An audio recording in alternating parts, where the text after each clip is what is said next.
इस चर्चा के लिए मैं निवेदन करूंगा मुनि श्री पुलकित कुमार जी स्वामी से कि वे जनता को आगम के विषय में जानकारी प्रदान करें।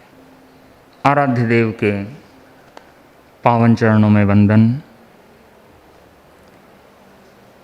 अंतस्थ विराजमान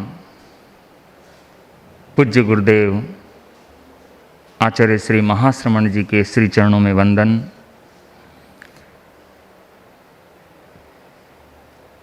आज रात्रिकालीन कार्यक्रम के अंतर्गत एक ऐसे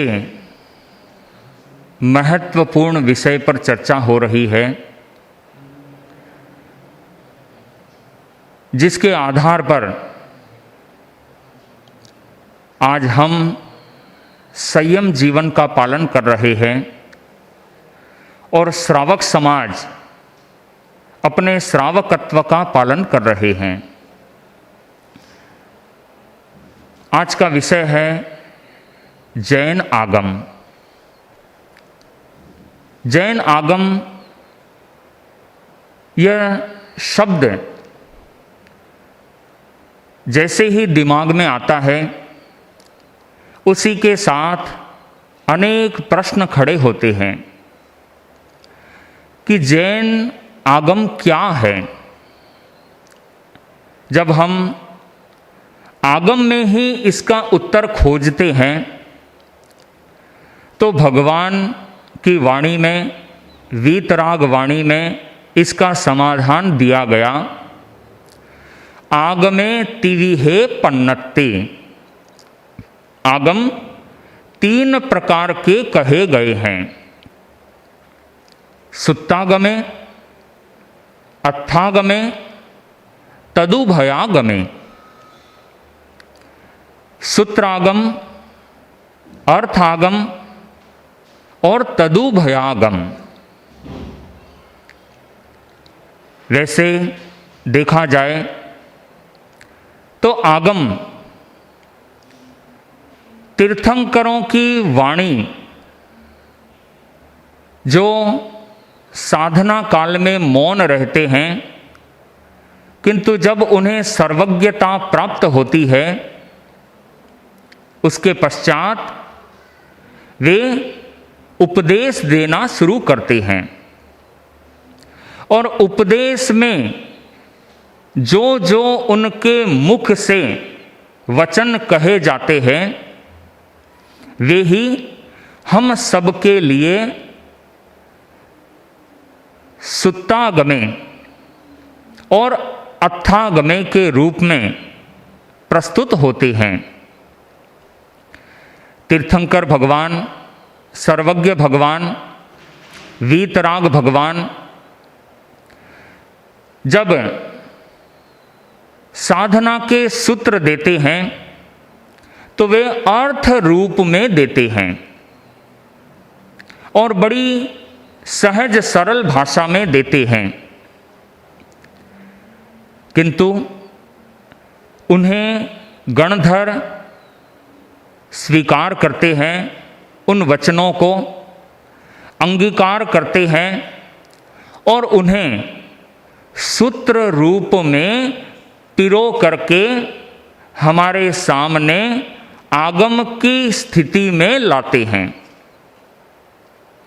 अर्थात तीर्थंकर भगवान द्वारा जो वाणी निश्रित हुई उसे गणधरों ने स्वीकार किया, संकलित किया और वह हमारे सामने सुत्तागमे के रूप में प्रस्तुत होती है।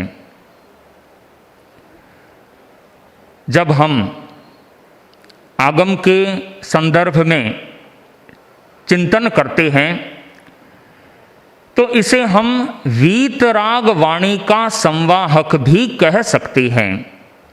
आज वीतराग हुए हजारों साल बीत चुके हैं, सर्वज्ञ बने हजारों साल बीत चुके हैं, किंतु आज हमारे सामने आगम के रूप में वह वाणी आज भी हमें साधना की तरफ प्रेरित करती है और वह वीतराग वाणी ही हमारे लिए एक अक्षय निधि के रूप में सामने होती है और वही हम आगम के रूप में स्वीकार करते हैं। अर्थात ज्ञान के अक्षय कोश के रूप में आगम होते हैं और वीतराग वाणी के वे संवाहक के रूप में आज भी हमें वीतराग दर्शन की जानकारी और वीतरागता के प्रति हमारे मन में आस्था का भाव, श्रद्धा का भाव निर्मित करते हैं। आगम को इतना महत्व क्यों दिया गया? एक सहज ही प्रश्न हो सकता है कि भी आगम में ऐसी क्या बातें हैं, ऐसा क्या खास है कि इतना महत्व इन्हें प्राप्त है। तो उसका समाधान इस रूप में होता है कि ये आगम ही हमारे जन्म जन्मांतरों के दुख को दूर करने में सहायक बनते हैं। इतना ही नहीं, आज वर्तमान समय में हमें अहिंसक साधना के सूत्र अगर कहीं प्राप्त होते हैं तो वे इन आगमों में प्राप्त होते हैं।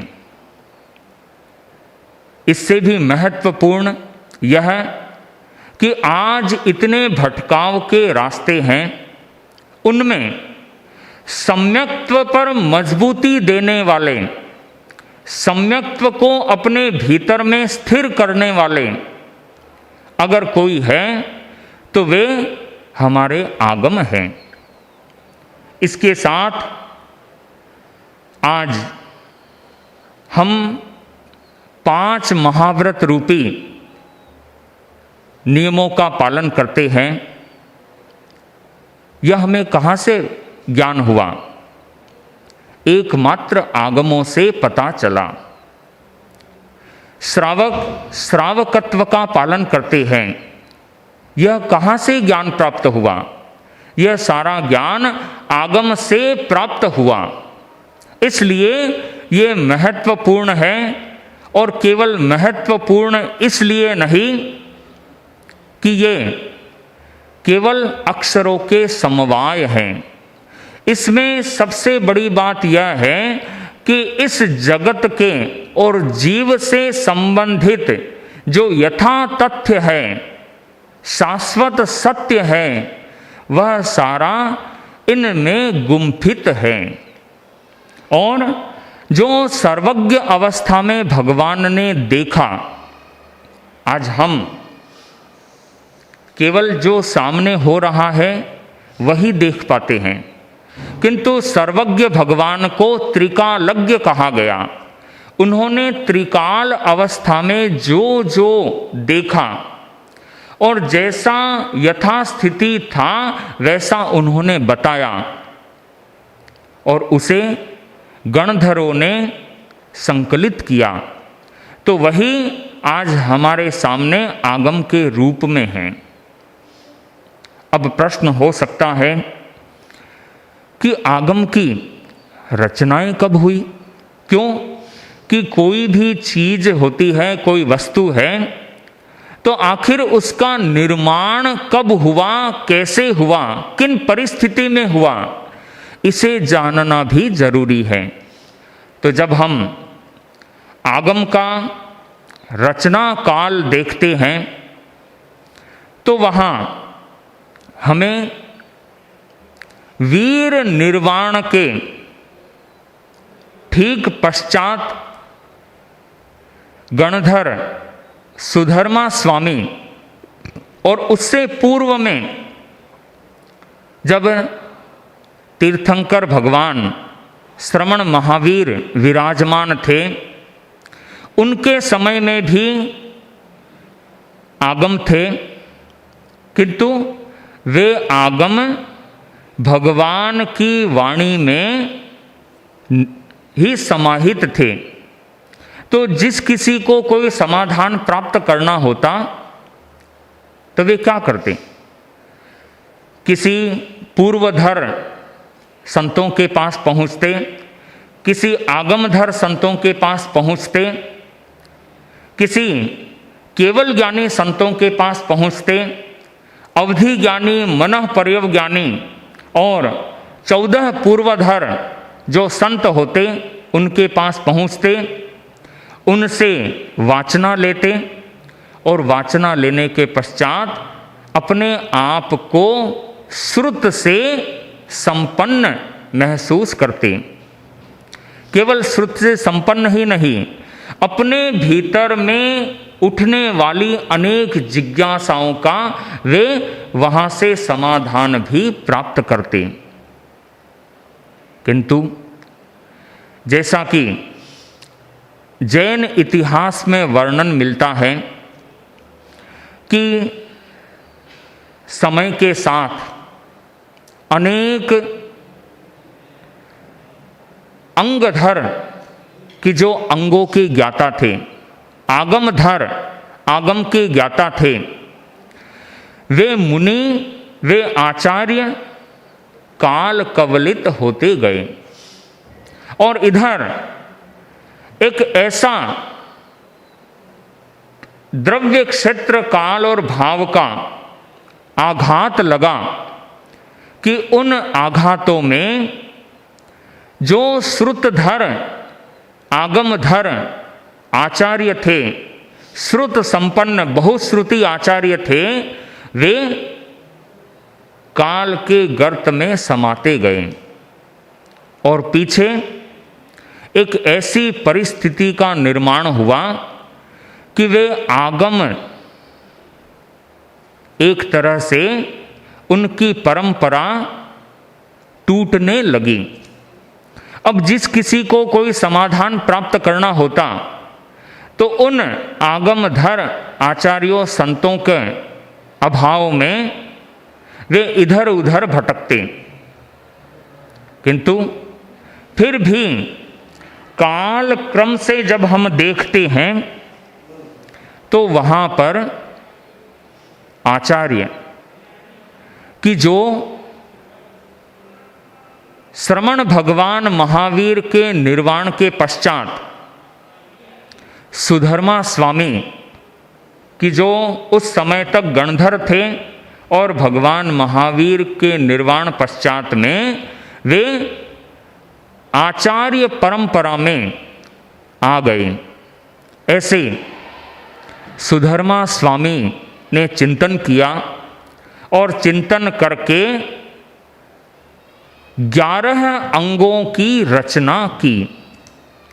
तो आज वर्तमान में जो आगम हमें प्राप्त है, उपलब्ध है, उनकी रचनाकार उस निधि को देने वाले अगर कोई आचार्य थे तो वे श्रमण भगवान महावीर की पट्ट परंपरा में प्रथम आचार्य सुधर्मा स्वामी रहे कि जिन्होंने 11 अंगों की रचना की।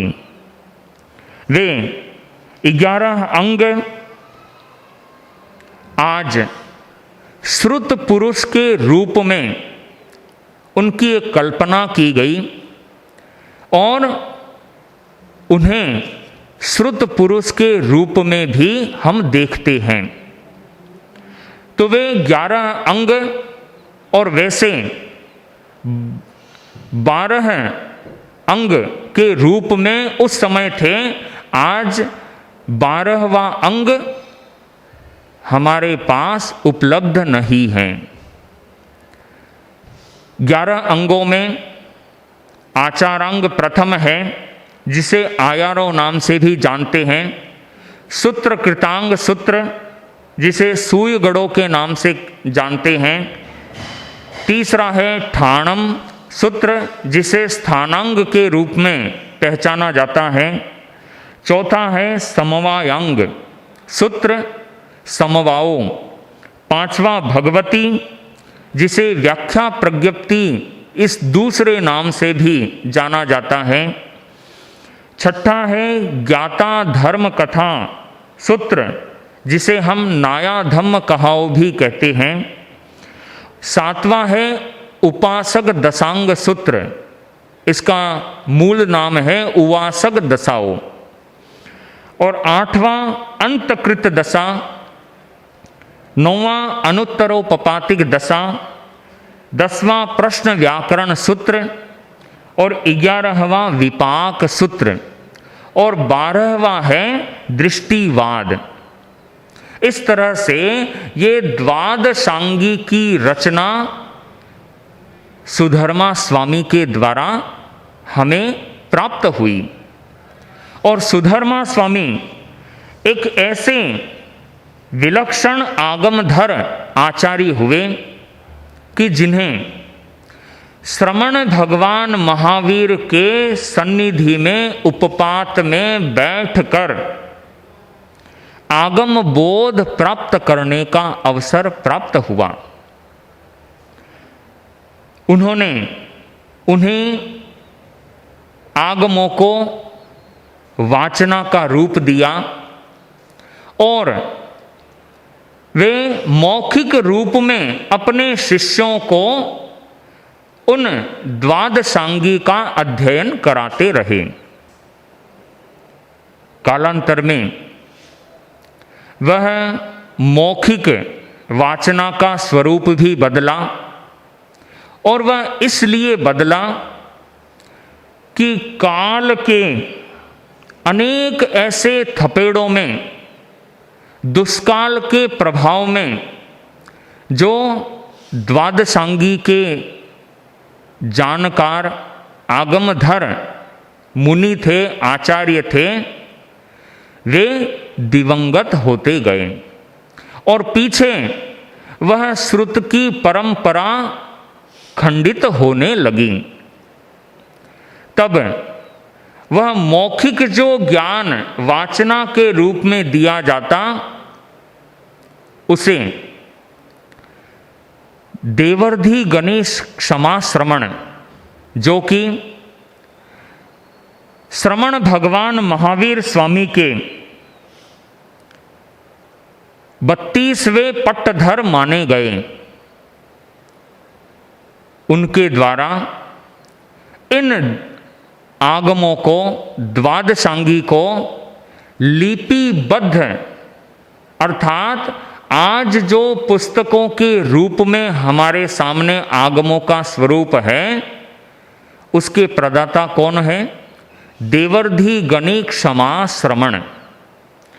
उन्होंने लिखित स्वरूप का एक ऐसा ढांचा हमारे सामने प्रस्तुत किया, क्योंकि उन्होंने सोचा कि जो आगमधर आचार्य मौखिक रूप में जो वाचना देते थे, अब वे धीमे धीमे कम होने लगे और जो हमें स्मृति बल पूर्व में प्राप्त था, वह स्मृति बल भी धीमे धीमे क्षीण होने लगा और इतना क्षीण होने लगा कि उन आगमों का ज्ञान याद रखना भी भारी पड़ने लगा और वह विस्मृति के गर्त में जाने लगा। तो देवर्धि गणि क्षमा श्रमण की यह सूझबूझ रही कि उन्होंने उन आगमों को लिपिबद्ध करने का एक विशेष बीड़ा उठाया। उस समय उन्हें विरोध का भी सामना करना पड़ा। क्यों? कि उससे पूर्व में लिखने की परंपरा थी ही नहीं और उन्होंने एक नया कर्तृत्व, एक नई खोज लिखने की शुरू की। तो आज जो कुछ भी हमारे सामने आगम निधि के रूप में उपस्थित है, वह देवर्धि गणि क्षमा श्रमण के उपकारों की देन है। जब हम देवर्धि गणि क्षमा श्रमण के संदर्भ में इतिहास में पढ़ते हैं तो वहाँ उससे पूर्व की जो जो आगम संरक्षण के लिए वाचनाएं दी गई वे भी बड़ी महत्वपूर्ण रही। उनका ज्ञान भी बहुत जरूरी है। यह जानना कि आगम ज्ञान की सुरक्षा के लिए, संरक्षण के लिए आचार्यों ने किस तरह से अपना योगदान दिया। जैन आगमों की सुरक्षा व संरक्षण के लिए आज तक लगभग 5 वाचनाओं का क्रम तो हमें इतिहास में प्राप्त है।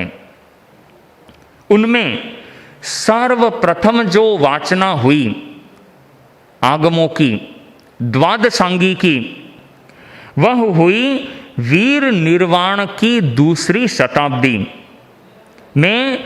12 वर्षीय दुष्काल पड़ा। 1 वर्ष 2 वर्ष का दुष्काल पड़ता है, उसमें भी कितना कितना जनहानि का नुकसान होता है। तो जहां 12 वर्ष का दुष्काल अपने आप में हम कल्पना कर सकते हैं कि कितना भयानक रूप होगा। और वैसी स्थिति में जो आगमधर आचार्य थे उनका विहार क्षेत्र भी बदला।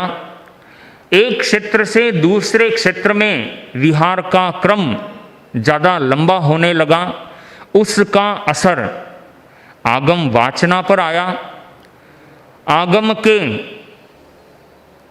जो उसके परिवर्तन का स्वरूप भी सामने आने लगा। जो उसका स्वाध्याय होता था वह भी धीमे धीमे कम होने लगा। और भगवान महावीर के निर्वाण के पश्चात 170 वर्ष के पश्चात भगवान महावीर के सप्तम पटधर आचार्य भद्रबाहु स्वामी के द्वारा सर्वप्रथम पाटलिपुत्र, जो आज के समय में पटना के रूप में विख्यात है, उस पाटलिपुत्र में श्रमण संघ को इकट्ठा किया गया। और श्रमण संघ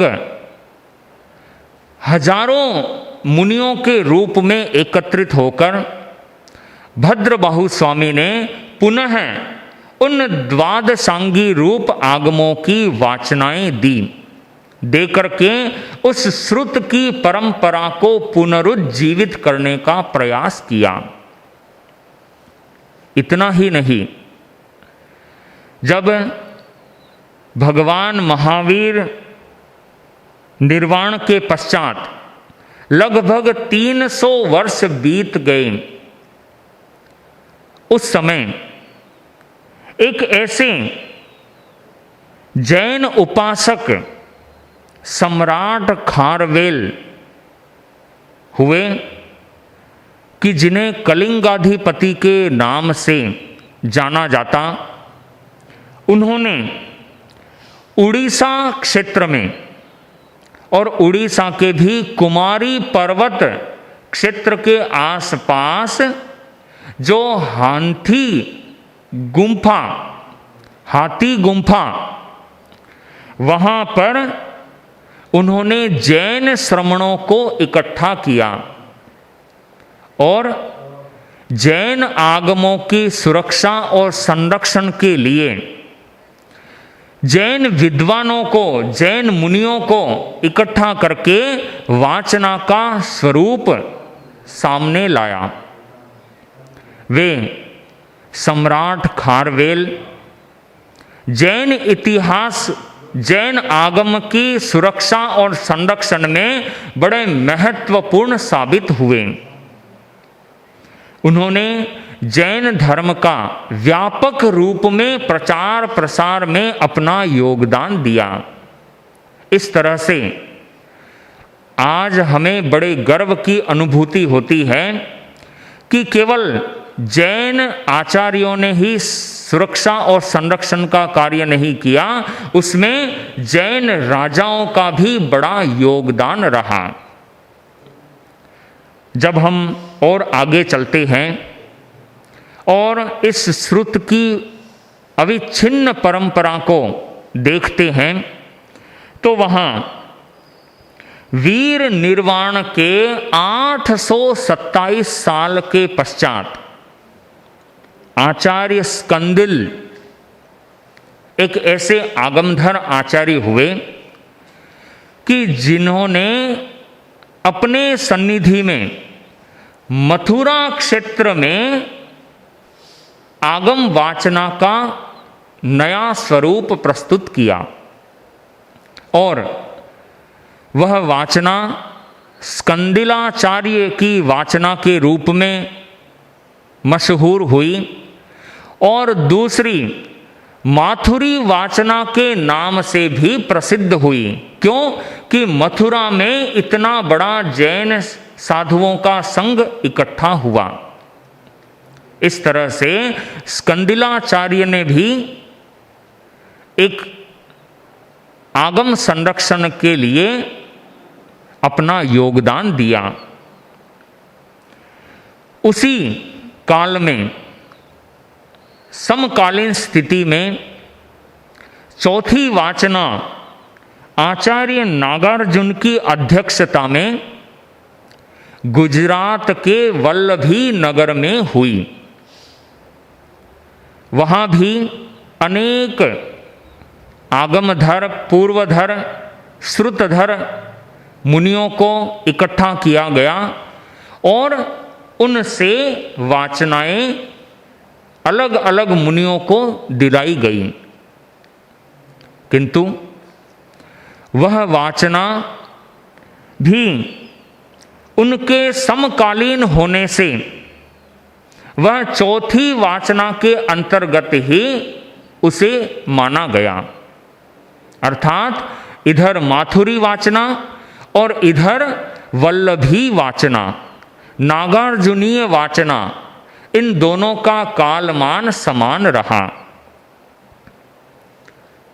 उसके पश्चात देवर्धि गणिक समाज श्रवण का समय आया और उन्होंने वीर निर्वाण के 900 लगभग 980 वर्ष के आसपास से लेकर 993 वर्ष के बीच आगम वाचना का एक व्यवस्थित और सुंदर तरीके से उपक्रम बनाया। इन आगमों में द्वादशांगी तो मुख्य थी ही, उसके साथ जब हम अंग प्रविष्ट अर्थात 12 अंग और अंग बाह्य जिन्हें हम उपांग के रूप में देखते हैं, तो उन सब का संकलन किया गया। आगम के नंदी सूत्र में 2 प्रकार और प्राप्त होते हैं, कालिक सूत्र और उत्कालिक सूत्र। कालिक सूत्र का अर्थ है कि जिन्हें विशेष कालमान में ही पढ़ा जाता है, अर्थात कालिक वे आगम हुए कि जो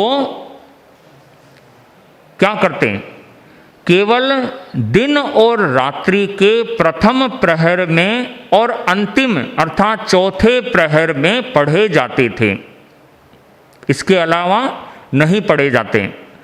तो जो द्वादशांगी है, 11 अंग, आचारांग, सूत्रकृतांग, स्थानांग, समवायांग, भगवती, ज्ञाता धर्म कथा आदि जो आगम है, वे कालिक सूत्र के अंतर्गत आते हैं।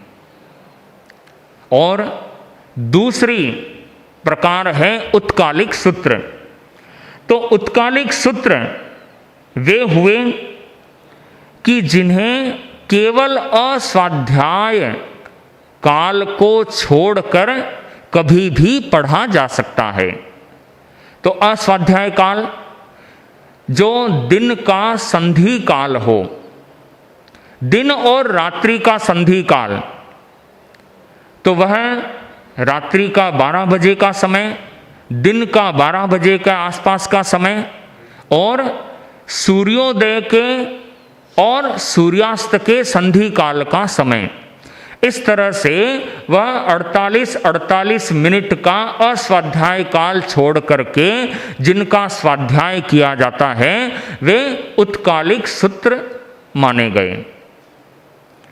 तो उन उत्कालिक सूत्रों में जैसे 10वें कालिक, औपपातिक, राजप्रश्नीय, नंदी सूत्र, जीवा जीवाभिगम, प्रज्ञापना, अनुयोग द्वार, चंद्र प्रज्ञप्ति और सूर्य प्रज्ञप्ति आदि जो आगम है वे उत्कालिक सूत्र के रूप में माने गए।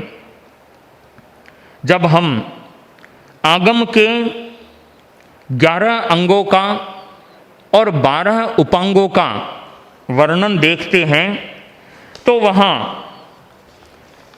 जो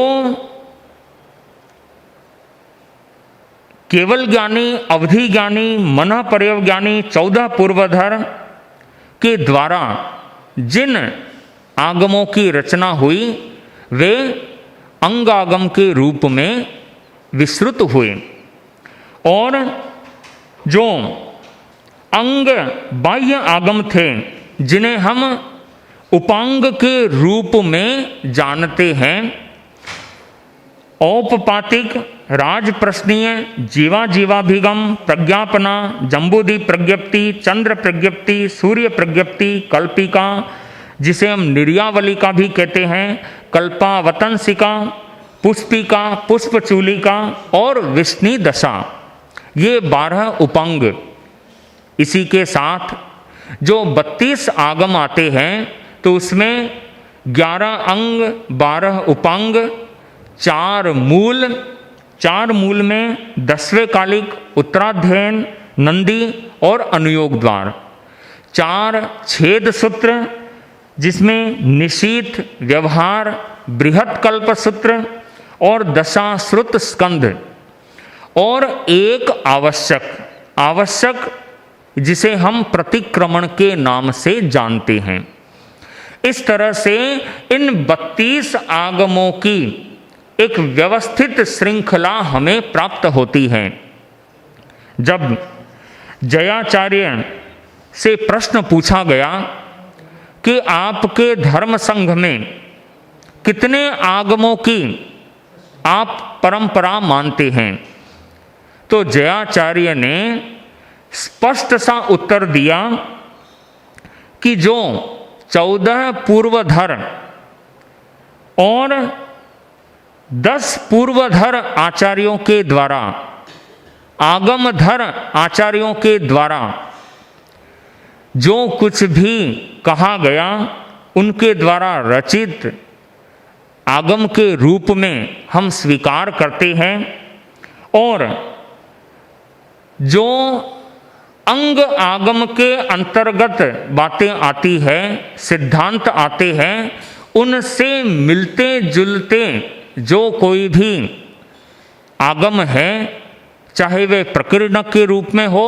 और चाहे अन्य रूप में हो, अन्य नाम से हो, उन्हें हम आगम की कोटि में स्वीकार करते हैं।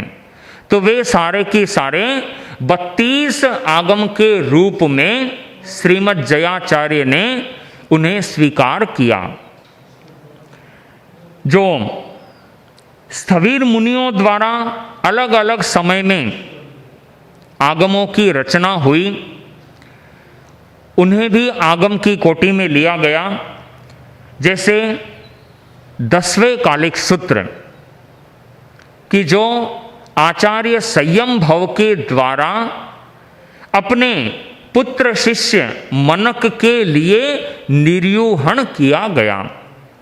इसी तरह से प्रज्ञापना सूत्र 56वां सूत्र वह श्यामाचार्य के द्वारा, कि जो सुधर्मा स्वामी के 13वें पट्टधर के रूप में थे, उनके द्वारा निर्यूहण किया गया। इसी तरह से अनुयोग द्वार सूत्र, कि जो आर्य रक्षित आचार्य के द्वारा निर्योहित हुआ, ये सब स्थविर मुनियों के द्वारा अलग अलग समय में अलग अलग आचार्यों के द्वारा अलग अलग अंग और उपांग सूत्रों की रचनाएं हुई। इसी तरह से छेद सूत्र, कि जो निशीथ व्यवहार बृहत कल्प तथा दशाश्रुत स्कंद के रूप में हमारे सामने हैं, उनके प्रदाता है भद्रबाहु स्वामी। तो ये भद्रबाहु स्वामी के द्वारा रचित आगम हमारे सामने हैं, जहाँ दुष्काल के विषम आघातों से आगम ज्ञान क्षत विक्षत हुआ और आगम साहित्य में जो उत्तरवर्ती आचार्य की परंपरा रही, उनके द्वारा उनकी विचारधारा भी उसमें सम्मिश्रित हुई और अनेक भूकंप, बाढ़, दुष्काल और अनेक राजाओं के द्वारा धर्म ग्रंथों को नष्ट करने का प्रयास भी हुआ। तो ऐसे विषम आघातों के प्रहार झेलते हुए भी जैन आगम निधि सुरक्षित रही। इसमें हमारे आचार्यों का भी बड़ा योगदान रहा और उसमें जब हम आगे देखते हैं और वर्तमान स्थिति में भी देखते हैं कि वह आगम ज्ञान की मौलिकता वर्तमान में भी सुरक्षित है। यही जैन आगम ज्ञान हमारे लिए अमूल्य धरोहर के रूप में आज उपस्थित है।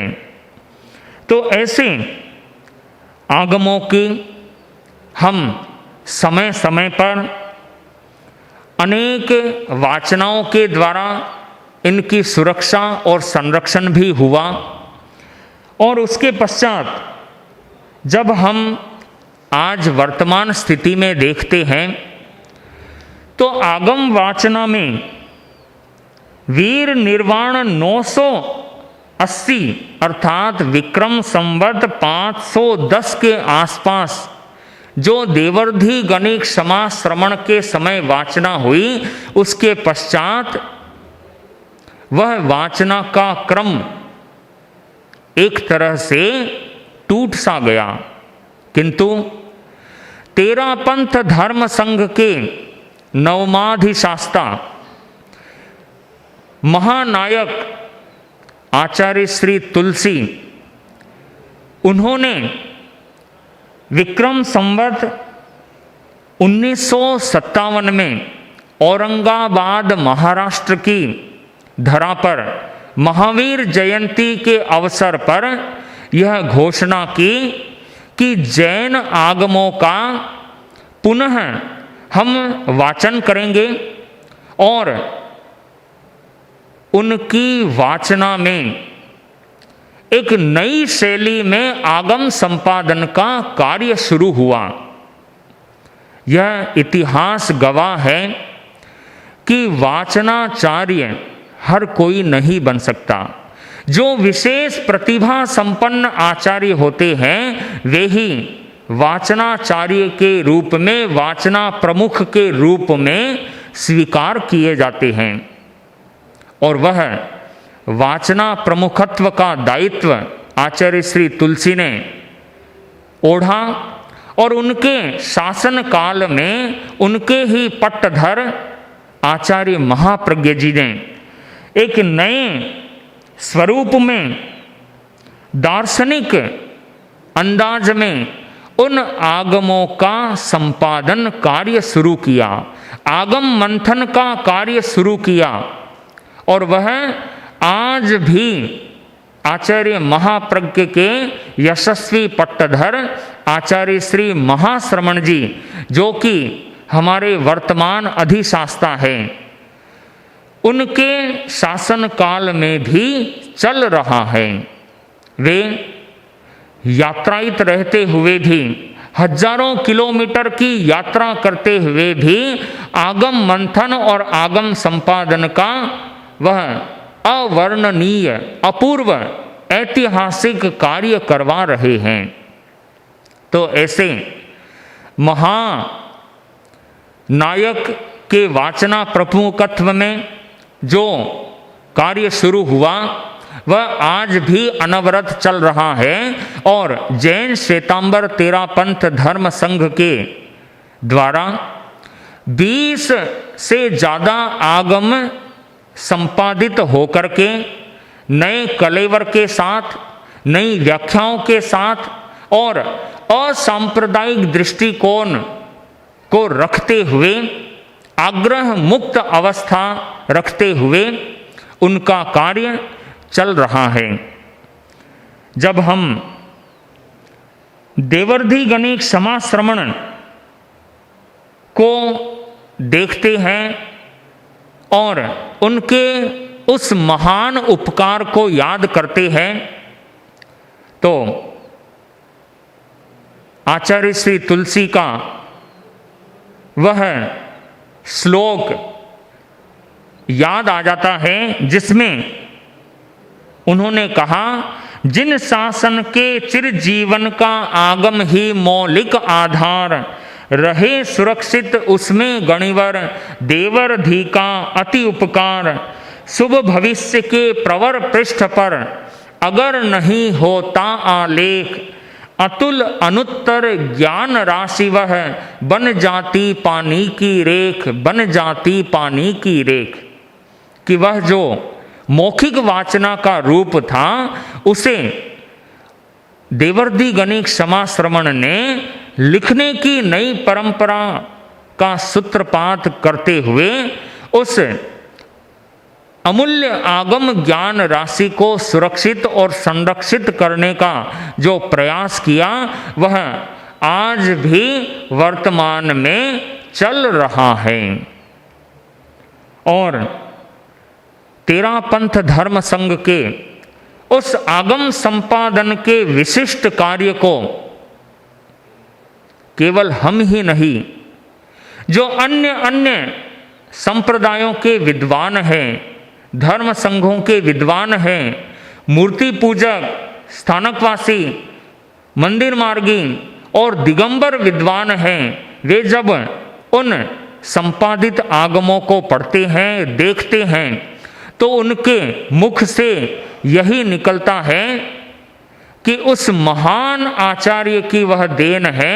आचार्य श्री तुलसी के वाचना प्रमुखत्व में जो कुछ संपादन का अमूल्य कार्य हो रहा है वह अपने आप में विलक्षण है।